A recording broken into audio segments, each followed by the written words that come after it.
आऊज़ु बिल्लाहि मिनश्शैतानिर्रजीम बिस्मिल्लाहिर्रहमानिर्रहीम।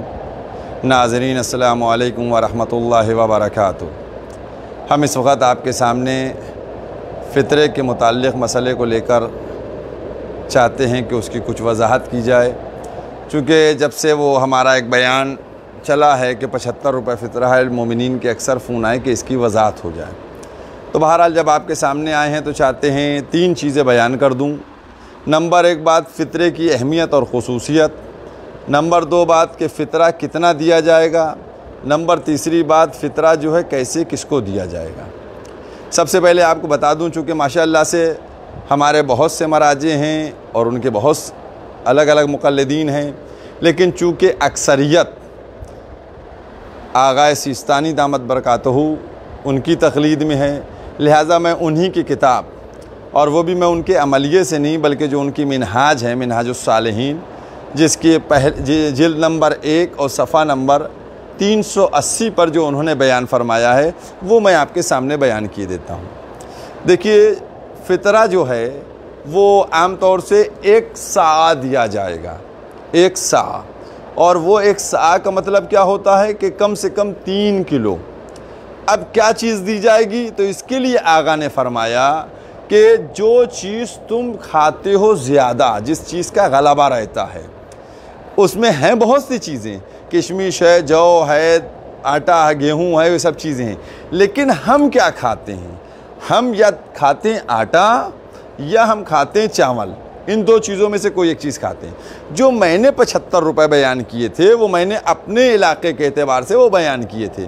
मेरे इलाके का उसूल ये है कि मसलन इंसान 2 रोटी खाता है, उसके बाद थोड़े से चावल लेके खा लेता है, तो उसके खाने में ज़्यादा इस्तेमाल आटे का होता है, लिहाजा आटे की कीमत जो है 25 रुपये किलो है, तो 3 किलो के 75 रुपये देना होगा।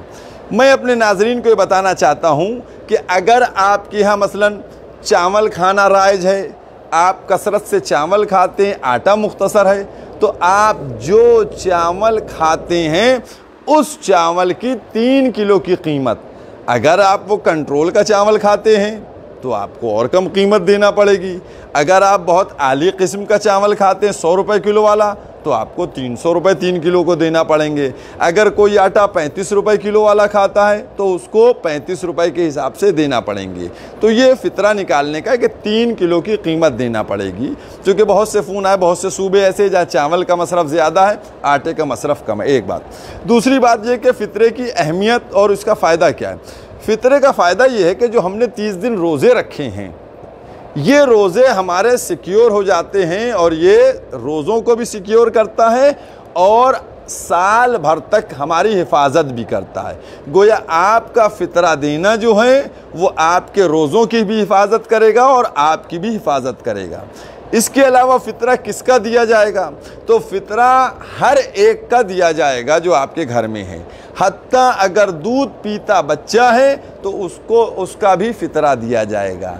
अब एक सवाल आता है मेहमान से मुताल्लिक़, तो अगर आपके घर में कोई मेहमान आ जाए, अगर मेहमान कहे मैं ख़ुद फ़ितरा अपना दूंगा तो कोई बात नहीं, वो अपना दे सकता है, लेकिन अगर मेहमान फ़ितरा ना दे तो फिर आप पर ज़रूरी है, आपका मेहमान है, आपके यहाँ वो खा रहा है, तो फिर आपको उसका फ़ितरा देना होगा।